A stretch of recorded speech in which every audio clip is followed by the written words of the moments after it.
Good evening and welcome to Literature in 60 Minutes. It is so great to be here with you guys. Welcome to the show. Thank you so much for joining us. We today are going to do something a little different, and I hope you as the listeners are going to enjoy it as much as I enjoy poetry. So we are going to go into a poetry session. So for the next hour, I am going to be playing some of the most amazing poets, some duets between two poets and some solo poets, and I'm hoping that you will enjoy them very much. The two segments that I'm going to play you are from Poets in Autumn, which is an annual poet festival that happens in the US, and they've since started to tour around the world. They were in Cape Town, I think, some years back. And then P4CM, which is another poet movement that they host annual and events around in and around America. So the next poets that I am going to be playing you, or the first poets, it's a couple called Preston and Jackie Hill Perry. They are in ministry, they are in poetry. Jackie writes some books. I've read actually two of her books now, and they are just an outstanding, exemplary couple as a young couple in ministry, and what they do with spoken word is absolutely amazing. So enjoy the next couple of poets that I'm going to play with you for today. But first off is The Fall by Jackie Hill Perry and Preston Perry. So I guess it was convenient for you to turn your back on the woman who held your spine. Woman, you were brought forth from my side, created to support me like the gravity-stricken moon does the brisk breath of nightfall. But when fear clawed its way into my heart, when he called my name in the garden, you shrunk and hid your shameful body. Where were you when the Prince of Night found his way to your star? You watched him lie, and I watched you sit and set like sun, you mourning of a man you can't even see the nightmare you have become. I was there, standing in the distance, having a conversation with my backbone. I wanted to stop you, but you let that evil reptile with eyes, slow dancing with deceit and tongue, swift as breeze, woo you dumb to think we could be wise as a God who thought the galaxies into existence. Adam, I thought he was my friend, letting me in on secrets God Pinky promised the leaves not to tell. He pointed me to the tree, told me of what I was missing, and as my faith in his lies led me to stare, I watched death become gorgeous. But God is beautiful. Adam, my tongue became sight. The fruit looked too good not to taste. And see that God is good. God is thief. He kept us from the one thing he knew would turn our minds dear. No, God is wise. Eve, can't you see? In our feast for knowledge, we have become fools. Searching for wisdom in a mere branch, we forgot about the God who had the power to grow us from dust with no roots. His mind is wide as sky, and we were free as clouds, but now the silent hum of shame echoes the land. The eerie chill of Father's curse crawls across our conscience, and the very river we bathe our naked souls in is damned because of you. What have you done? Do not blame me for murder and name yourself victim as if we are not both ghosts with skin. You left me for dead. Did you forget the sixth day when God made you from dust? But he made you from me for me. While sleeping, he called you from my cage bones, beautiful but you, with your prideful disposition, switched positions and tried to lead. Took heed to a four-legged snake without consulting me first. You didn't respect me. He gave you authority. He made you the head of us, but you became neck. I can still see the apple stuck in your throat. Adam, swallow your pride.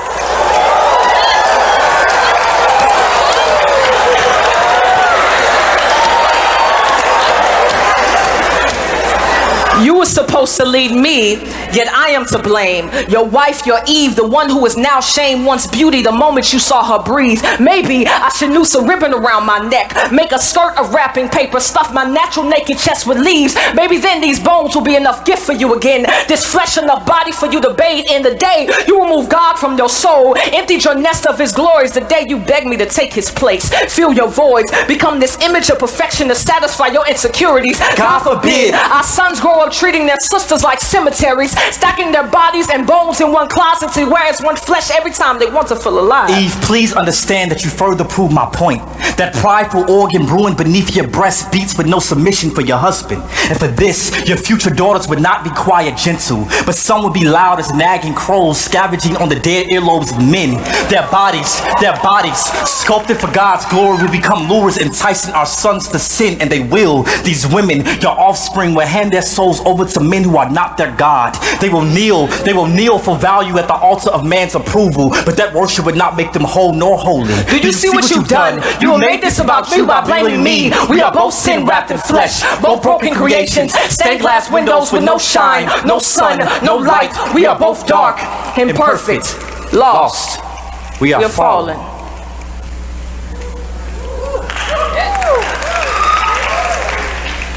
Wife, I'm sorry. Have you any idea how shameful my inside scream for not protecting the only woman I've ever known and loved from the sting of death? I feel like a lonely grave, wallowing in a walking coffin of a body, waiting for a voice louder than my fears to resurrect this scared corpse of a man I buried 6 feet under guilt. But believe me when I tell you, you are still the woman my vision sung to when I first saw you in Eden Eve, even if God chose to separate us for 1,000 years for what we have done. I'll write you every day faithful, and my letters will literally litter the land with love, my lady. But excuse me, if the blood on my hands still drips thick with condemnation, I can only pray that this venom doesn't poison our unborn son, Cain. There is nothing but murder living in my genes, and I would die if he follows in his father's footsteps. Husband, forgive me in my limbs and the heart that led them away from the safety of your palms. The parachute folded beneath the bloodstream I left in vain. I promise I will never try to fly without you again. Your word is wind, and I would be fool to disrespect the tornado I was created to love. You mentioned our sons, but remember our God. Remember what he told devil as he cursed serpent. He spoke of my womb, and from it a seed will come. The devil will strike his heel, but our seed will crush his head. Yes, we are dying, but one day we may rise from the dead. We are not hopeless. Mercy has its sights set on the sinners, and its source is our God. He will rescue us out of the sea of sin, like hands beneath a drowning soul. A rainbow before the lightning bolt speaks, he reigns. When the clouds crack their shell, our God will appear and show us his yoke is easy. A light too mighty for anything, pitch black to trap our backs back behind that cage we crave. The way of escape is near if we wait with hope, nailed to our faith. The truth cross-stitched to our burdened bodies. The life stretching like the arms of an horizon, rising for all to see. The sun still lives. Eve, forgive me. Adam, forgive me. God, we tried to be our own God. Please forgive us.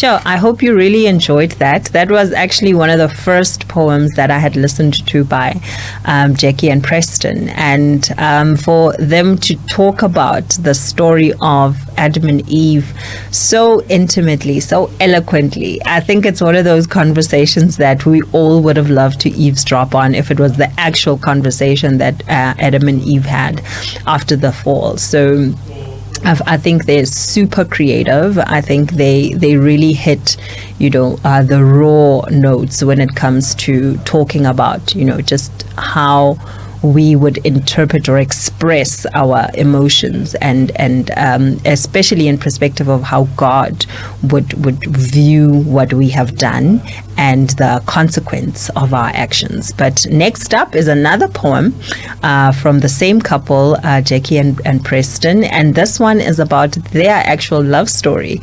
They got married, I think it's now 7 years ago, if I'm not mistaken, and this was at the very beginning of their union, before they even had kids. And it's such a beautiful love story. I love how they talk about just how strong the other one is, or their areas of strengths and their areas of weakness, and just the raw truth about who they are and how they came together and what they're about. So enjoy this one. It's called One Flesh.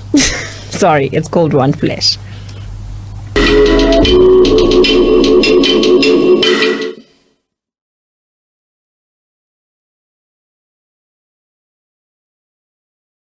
There was a boy, halfway grown, skin all the brown his ancestors once carried. If you knew him, you love him quick, call him Lil Bro, rest your arm on his shoulder and let your Saturdays become his new home. His voice wasn't heavy yet. It was still a swing on the playground, a game of horse, a do you like me, say yes kind of noise. There was a girl, Her skin a beautiful coffee stain. Eyes deep enough to swim in but never drown. More inquisitive than most her age, she was always a question staring at the world for answers. She made most grown-ups prophetic. They would all say, this little girl gonna be a teacher, amazed at how her early mind worked. There he was, breathless from playing house in the bottom of grandma's home, the basement, a hiding place for his cousins to run and wrestle and be all that puberty demanded, playing with a girl he knew. They went from basement to bathroom. He went from virgin to an open door, swinging with the sound of lust and lions readying themselves to devour every bit of identity he was never given. He sat, eyes wide and insecure, exchanging his body for hers there. Sex and syringe were made into metaphor. Her and every other body like it made into drug there. He thought he learned something new about himself. He thought her body gave him his first name. He thought her thighs could tell him who he was. He thought lust and love had the same hands. There she was, barely 5, a tiny giggle on the playground, carefree and anxious for nothing except for more time at recess to make as much friends as she could. It was there when she first felt the urge to call another girl her own, where in her mind she replaced princes in Disney movies for princesses, and it felt right. It felt good and natural, like the breeze making her skin hush on a warm summer night. And then she was 6, still a small field of innocence, wide-eyed and growing into herself. On the lower level of a family friend's home is where her life began to bloom tragic. The room was dim, darkness tucked between each corner in the basement is where he named her his victim. Daddy gone, living somewhere coward safe, couldn't hear her heart trying to claw through her chest. So some teenage boy, his hands much bigger than hers, made her feel safe. And then confused, and then scared in a matter of minutes. That day, molestation made a mockery of her small body. That boy became an almost man, addicted to the sound of his name in a woman's mouth. If you asked him if he knew their names, he'd describe their bodies. He'd tell his friends how he got her to get underneath him without God's well done and hear them open their mouths with praise. They pat him on his back and stretch their smiles at how he got so good at conquering pieces of land and planting his flag on foreign soil. That brown boy colonized bodies like it was his right to live in someone else's country, but he didn't know where else to call home. Every woman was a house and a hug and a I see you, you refugee of a boy. That little girl grew up only making women her safe house. She would dine between their breasts while telling them all of her fears, and afterwards she would make a bed out of their torsos. She was now in a colorful world she can call her own, where rainbows were no longer a promise but freedom from dark closets where she hid from the burning stare of church folk, far from that dark basement, and where she played out all she knew she was at recess. She was now gay, but the absence of true happy only someone sovereign can bring her often left her joyless. After Jesus, I met him, a boy, Chicago born, built like a city of winded kings. Before him, the only people I'd ever loved were called woman. Women were to me a cathedral, beautiful and religious even. Their ability to make worshipers out of a secular born body was worth writing a poem for. While with them, I became unlike them, sagged my pants, flattened my chest, sat down, legs wide, as if I had something between them to protect my voice. Already a cello played with one hand made women obedient. They treated me like the man they wished men could be, but as much as I tried, I couldn't be what they were created for.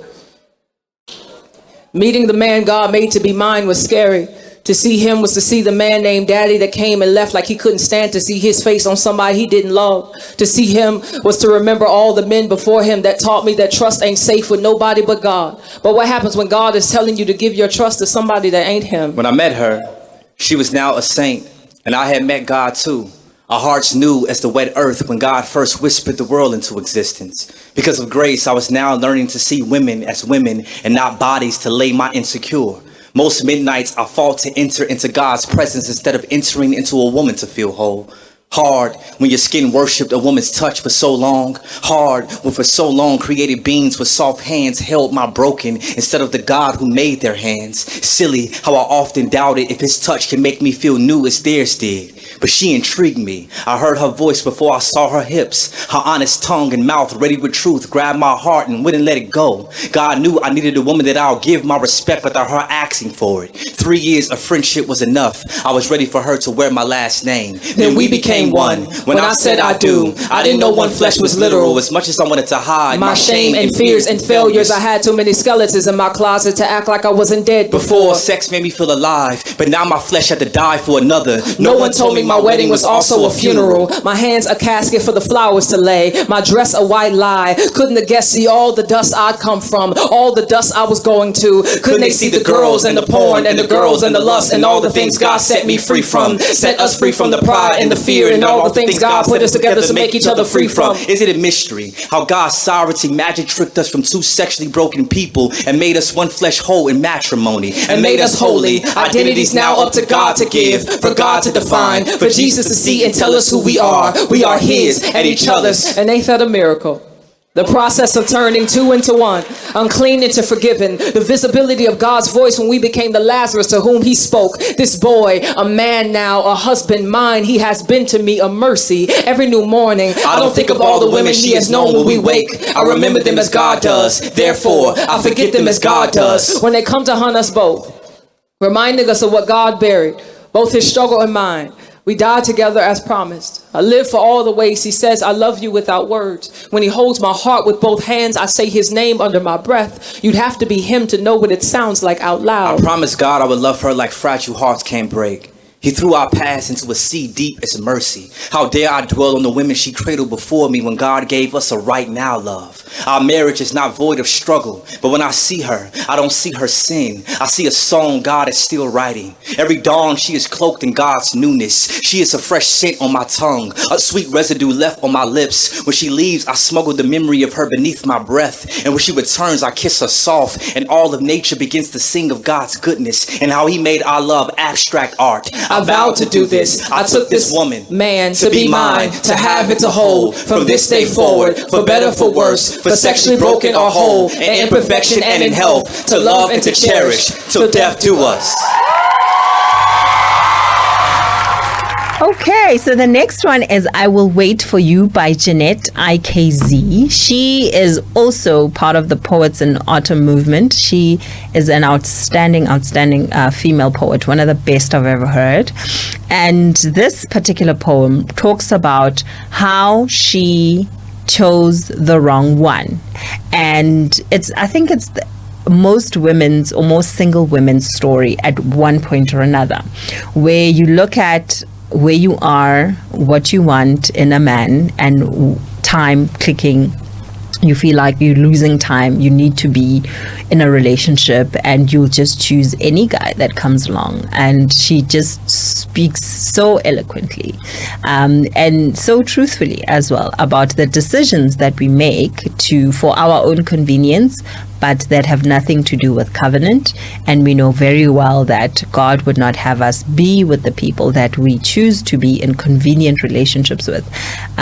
So she speaks about the single woman's tale of choosing a guy simply because you are desperate and you do not know your own worth. And I like how towards the end she switches it up to talk about just her understanding of what her God would have her do and how she's choosing to wait for the right one. And I believe in her case, he subsequently came into her life and she wrote her vows, I think, based on the poem, and just spoke about how she waited for him. Actually a beautiful piece as well that you can listen to in your own time. We won't be playing it in this segment, but yeah. Next up is Jeanette IKZ, and it's I Will Wait For You.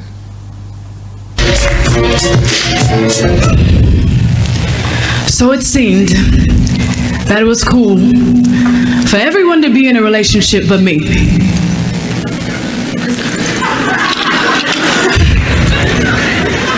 So I took matters into my own hands and ended up with him.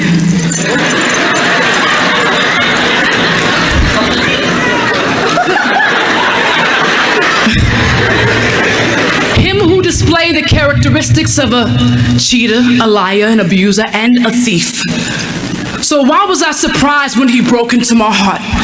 I called 911, but I was cardiac arrested for aiding and abetting because it was me who let him in, claiming we were just friends.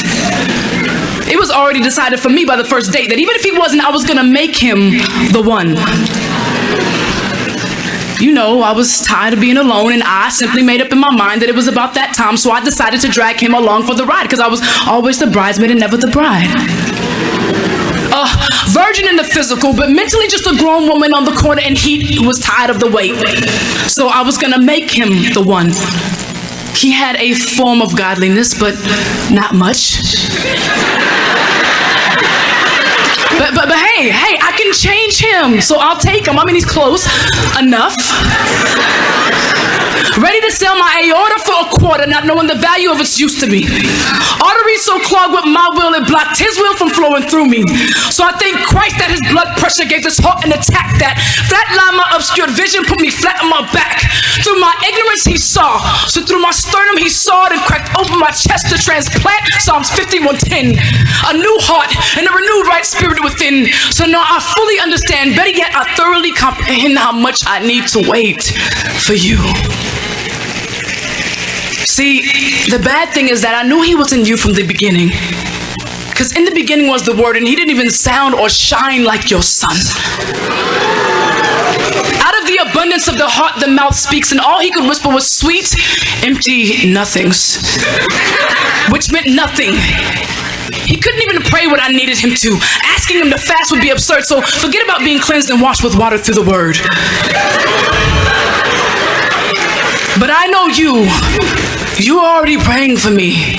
Even never having met me, let me assure you, I will wait for you. I will no longer date, socialize, or communicate with carbon copies of you to appease my boredom or to quench my thirsty desire for attention and short-lived compliments from sorta kindas. You know he's sorta kinda right, but sorta kinda wrong. His first name Luke, his last name Warm.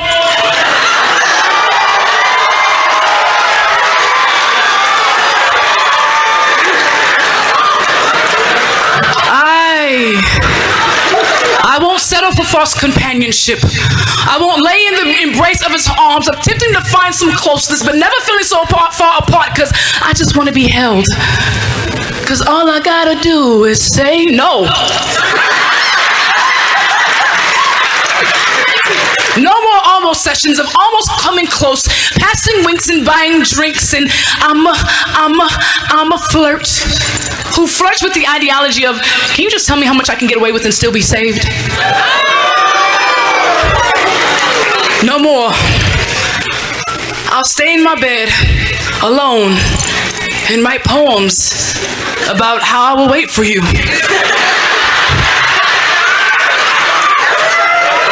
He won't even come close. Our fingers won't even interlock. We won't even exchange breath, because I have thoughts that I've saved as and a file that God has only equipped you to open. I will no longer get weighted down from so-called friends and family talks about the concern for my biological clock when I serve the author of time.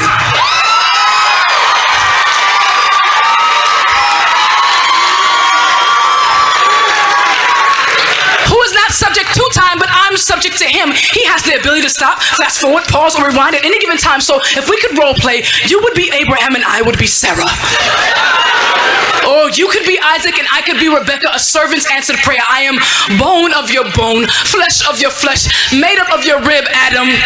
And once we meet, like electrons, I will be bound to your nucleus, completely indivisible atom. We even speak the same math. 1 + 1 + 1 = 3, which really equals 1 if you add them.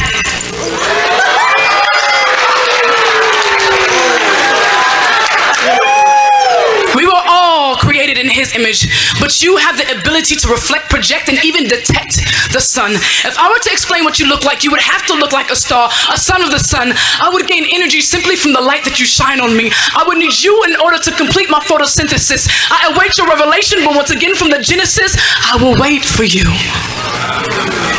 And I will know you, because when you speak, I will be reminded of Solomon's wisdom. Your ability to lead will remind me of Moses. Your faith will remind me of Abraham. Your confidence in God's word will remind me of Daniel. Your inspiration will remind me of Paul. Your heart for God will remind me of David. Your attention to detail will remind me of Noah. Your integrity will remind me of Joseph. And your ability to abandon your own will remind me of the disciples. But your ability to love selflessly and unconditionally will remind me of Christ. But I won't need to identify you by any special Matthews or any special marks, because this word will be tatted all over your heart. And you will know me, and you will find me where the boldness of Esther meets the warm closeness of Ruth, where the hospitality of Lydia is aligned with the submission of Mary, which is engulfed in the tears of a praying Hannah. I will be the one drenched in Proverbs 31, waiting for you. But to my Father who has known me before I was birthed into this earth, only if you should see fit, I desire your will above mine, so even if you call me to a life of singleness, my heart is content with you, the one who has sinned. You are the greatest love story ever told, the greatest love ever known. You are forever my judge, and I'm forever your witness. And I pray that I'm always found on a mission about my Father's business. I will always be yours, and I will always wait for you, Lord, more than the watchmen wait for the morning. More than the watchmen wait for the morning, I will wait.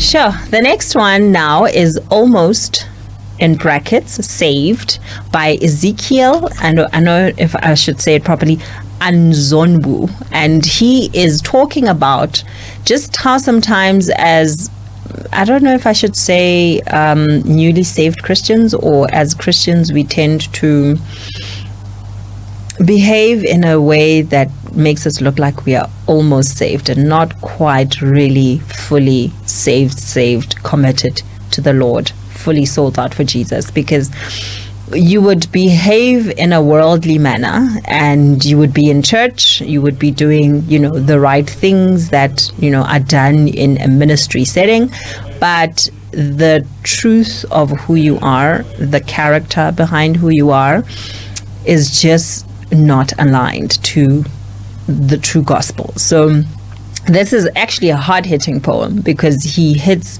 on so many uncomfortable points where you actually think about yourself and your walk with God, whether or not you are in step and in line with the Spirit, or you really are carnal in many ways. So I hope you enjoy it, and I hope you're challenged more than enjoying it. So next up is Ezekiel Anzonwu, and it is Almost Saved.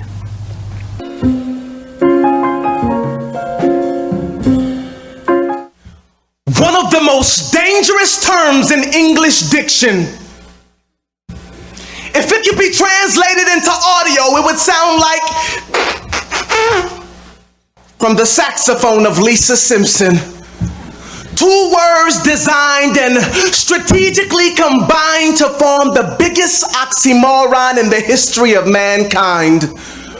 Almost. But see, as far as the world's concerned, you could live your life foul and could almost get away with murder if you have a nice smile.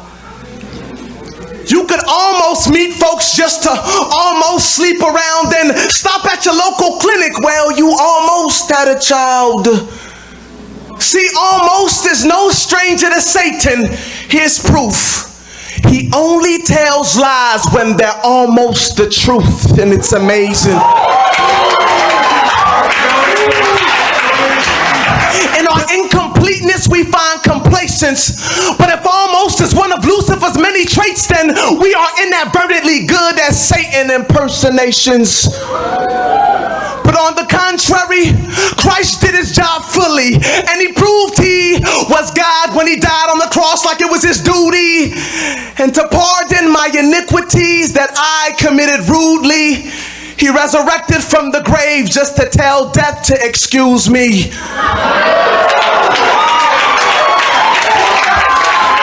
But excuse me, this is your life, and that's something I can't impose on. But your body is God's home, which wasn't loaned to get foreclosed on. See, an almost Christian looks right but lives wrong. Can't stand the conviction in Romans, so they sit down to be comforted in Psalms.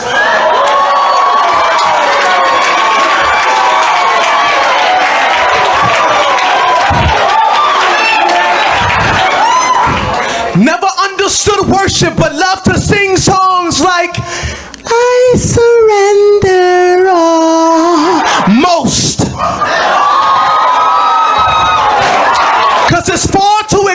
expensive for you to spend your life on something that doesn't appeal to your five senses. See, nowadays Christianity's like a Louis rag.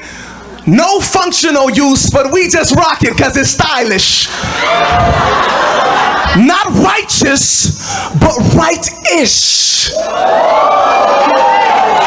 So now all God sees is a pile of Ishmaels when he intended for Isaacs.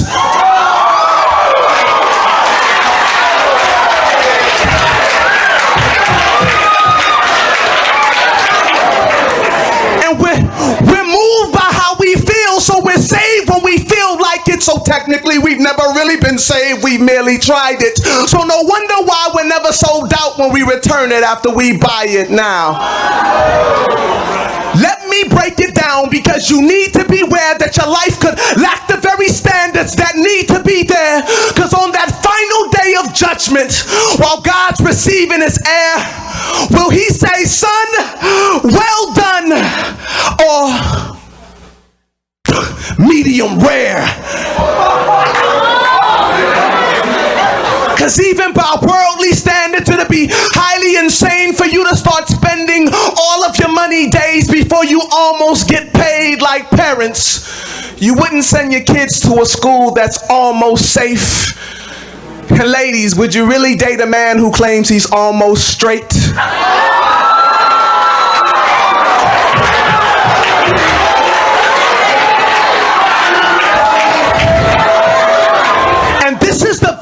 About God that we all try to get around, but his standards are like between two mountains, no middle ground.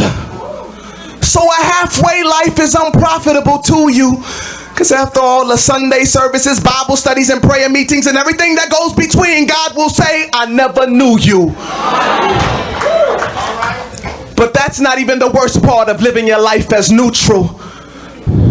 It's that you were once Arctic, but it's your warmness that is causing him to spew you. And this is the very thing that had me. I was bound and held down by the unforgiving gravity of my spiritual reality. I was a Christian, or at least I portrayed the fantasy, with a filthy personal life. But God bless you, brother. How you doing, sister? Personality.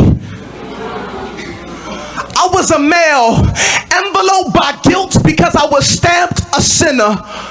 I said I was a male, enveloped by guilt because I was stamped a sinner.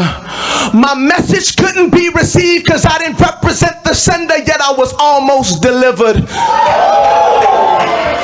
Till that one day that I totally, absolutely, and completely surrendered, I took heed to a modern prophet who proclaimed it was time for change. Now I'm no longer bound to sin, point blank, off the chain. You could ask Umar Abdul Muttalib. He'll tell you the same. You don't almost go to jail when you almost blow up a plane. Like you don't almost go to hell when you almost get saved. Despise the cross that he was slain, and thus the cause in which he came. But don't worry, I'm almost done. But before I leave this stage, we have all worked in sin, and death was minimum wage. I said, we've all worked in sin, and death was minimum wage. But if it wasn't for Christ, we would have almost got paid.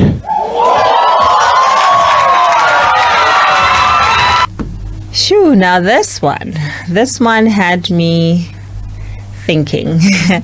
For the first 5 minutes of this poem, you will really have a lot of questions, and they are very real questions. I think in the presence of questions shouldn't represent the absence of faith.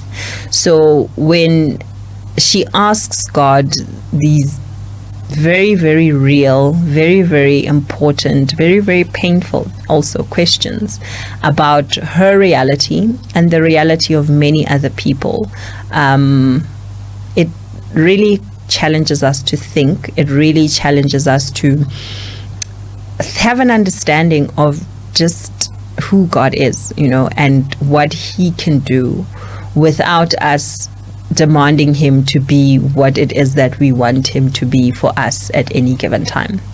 And in the last 3 to 4 minutes of the poem, she then goes into a response, because the poem is structured like a prayer, and she's praying to God and asking him all these questions in deep anguish, and then she then shifts and then answers as God, and it really is wonderful. I love the scriptural base that she uses. She really contextualizes a lot of scriptures, so enjoy this one. It is by Joanna Madzi, and it is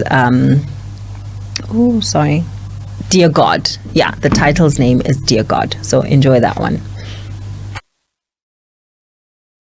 Dear God, this is just to let you know that I'm breaking up with you. And I want you to know that this decision was not an easy one to make, but I feel it's what's best for the both of us, for me. And no, it's not me, it's you. They say the truth shall set you free, so I'm freeing myself from all your lies. And since you're always talking about how just you are, I think it's only just that you just answer me this. Where were you all those years when my sister was crying mercy at the hands of her husband, when she couldn't spell love without fear, passion without pain? They say God is good, he's faithful. Where was this faithful God when my sister, who was faithful to her vows, faithfully got on her wounded knees day in, day out? Our Father who art in heaven, you are in heaven with your angels, watching us over some popcorn, because for you, some of us are just a good movie with a pinch of salt. You betrayed me. You betrayed our trust. I now realize the foolishness in trusting something you can't see, because you never really know when it's going to sneak up on you and take away the people you love the most. Hallowed be thy name, thy kingdom come. What kind of king claims to love his kingdom, kisses his kids with his invaluable breath and turns his back on them, allowing evil to still kill and destroy? Makes sense to me why Judas betrayed you with a kiss. That's how backstabbing works in the kingdom.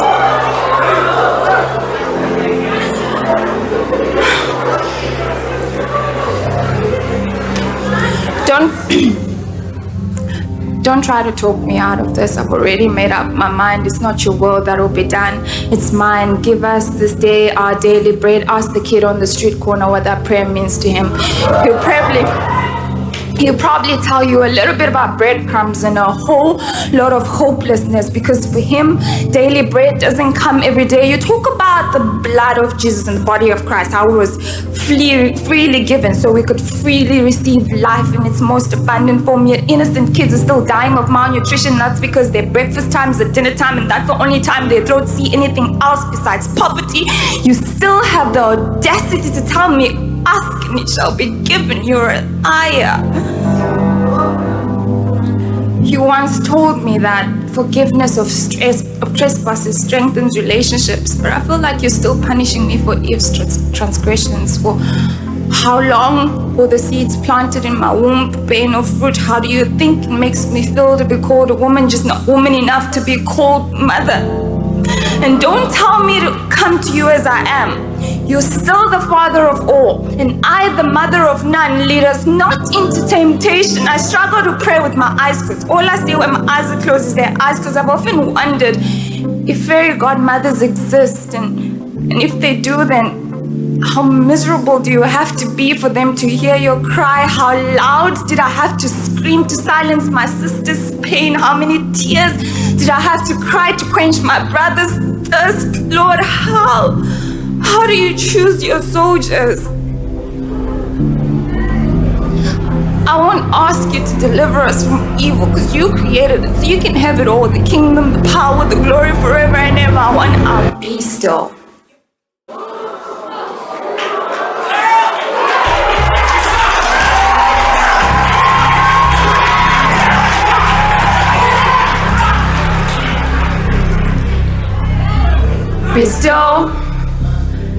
Be still and know that I am God. I can't say I'm surprised. In fact, I saw this coming. I've seen the way you don't even look at me the same anymore, the way you cancel our dates. Somewhere in between your busy life and worship of self, I've become a once a week thing, twice on Sundays thing, thrice in front of people thing, 4 times when you really need something thing. I've seen it in your eyes. I've seen your mind drift off when you're supposedly spending time with me. In fact, till today, I don't remember when last we spoke for longer than 1 minute and 20 seconds. What a bittersweet tragedy that the one time you're giving me quality time is to tell me we're out of time. And no, it's not me, it's you. You get on your knees and ask for my will to be done, yet you won't let me take the will. There's no room. There's no room for both you and me at the altar of your heart. There's no room for me to bless that womb when you're heavily pregnant with impatience. There's no room for me. There's no room for me to give you this day your daily bread when you won't acknowledge that I'm your sole provider. From those breadcrumbs to the very breath that your lungs thrive on, seek first the kingdom of God and His righteousness, and all that you need will be added unto you. That is, seek first my face before the works of my hands. That is,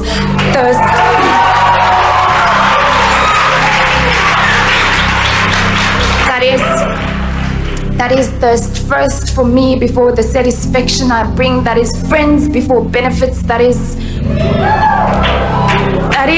seek me.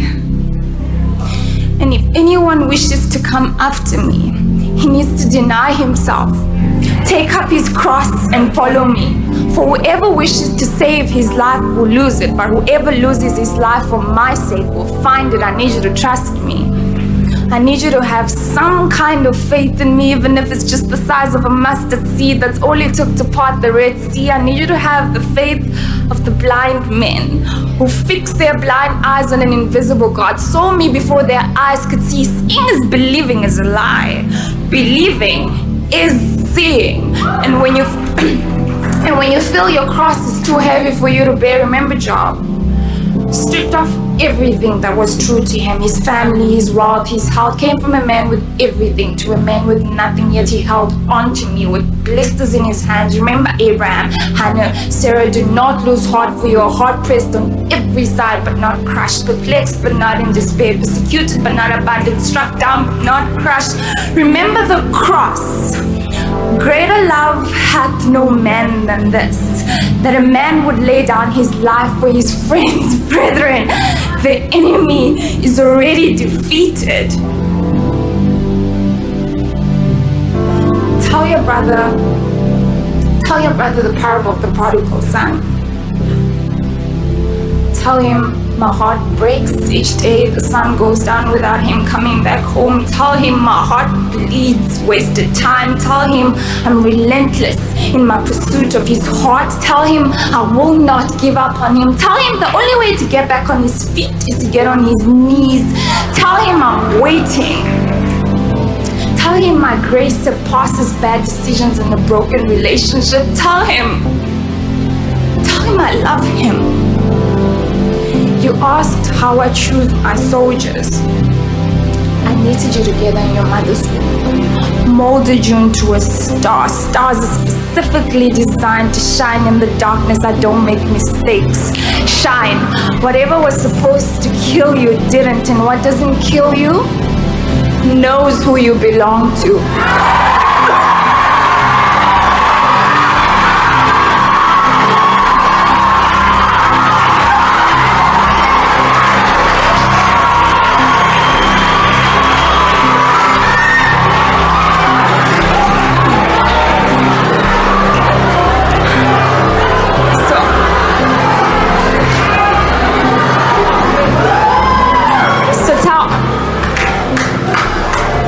So tell your story. Use your story to uplift others. Do not be afraid. My grace is sufficient for you. My power is made perfect in your weakness. Therefore, boast in your weakness. Rejoice in your hardship, persecutions, and difficulties. For when you're weak, then you are strong. Today, whatever you decide to do, if you still decide to walk away, may you, in your wandering, never wonder about my deep love for you. May you be aware that it's complete and unconditional. May you be aware that none of what you did yesterday, none of what you said today, none of who you'll become tomorrow will change that. May you be aware that my son's death on the cross, the only life-giving death, was just so you could experience all of my love for you. May you be aware that the entire kingdom, the power, the glory forever and ever mean nothing to me if I'm not gaining your heart. Thank you.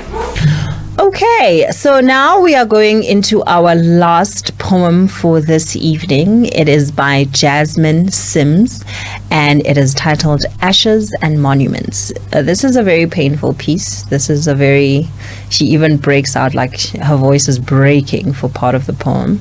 It's an open letter to her late father, and it speaks of just the process of watching your loved one die. And in that, you get to understand just the context of their relationship as father and daughter. You get to understand how she then perceives her relationship with the Father, God. And yeah, it's a very moving piece. I'm sorry to leave you on a sad note, but yeah, it's a very, very powerful piece. Enjoy it. It's called Ashes and Monuments by Jasmine Sims.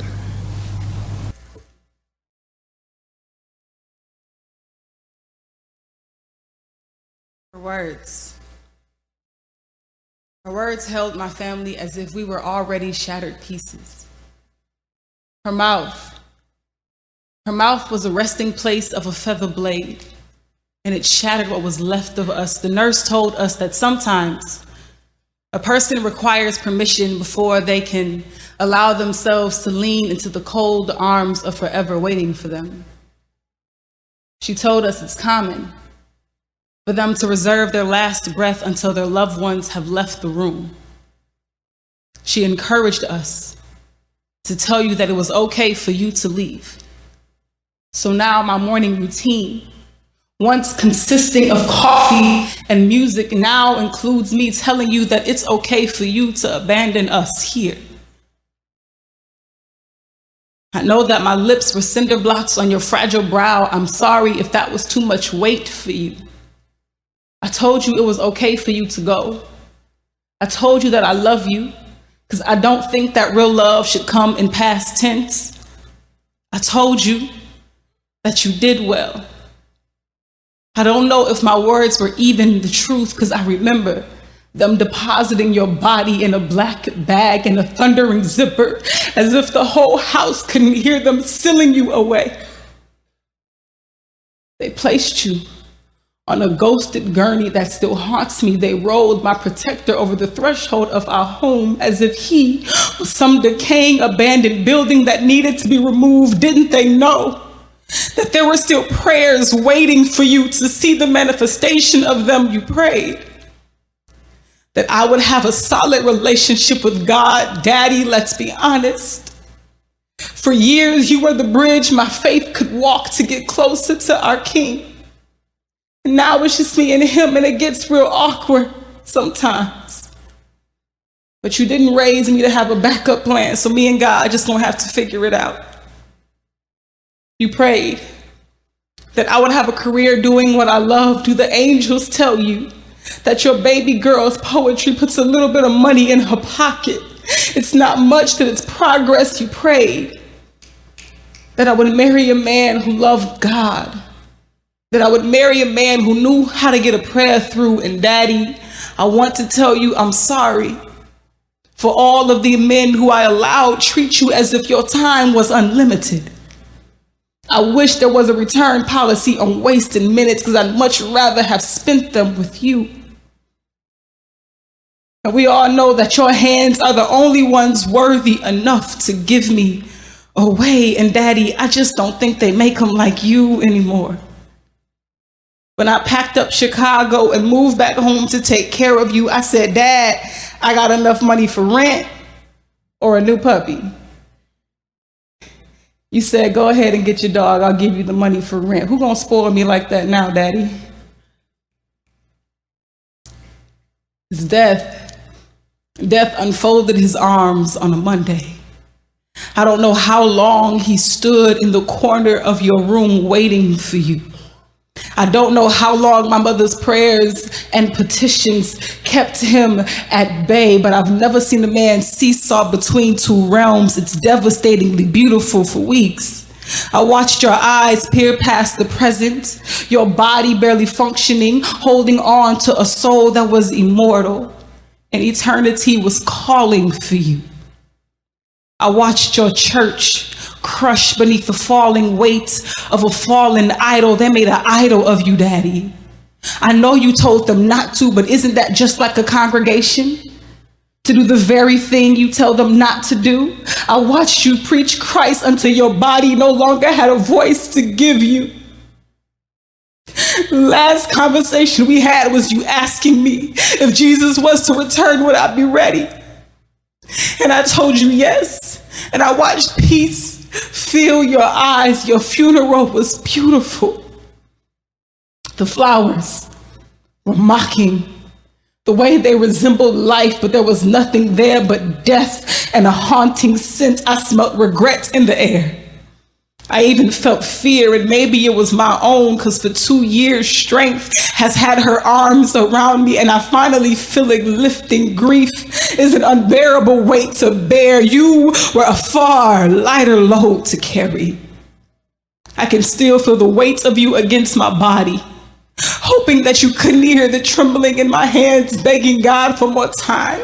Still shocked that I could lift you out of the bed because you couldn't do it on your own. And I couldn't help but remember all of the times you lifted me out of my own bed because I couldn't do it on my own. I was glad to return the favor. Your wife, she delivered a flawless eulogy, but you're not surprised. You knew you married both the hurricane and the bunker. My mother is amazing.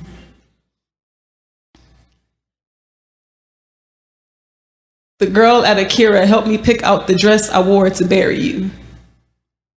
I think you would have liked it, Daddy. It was modest.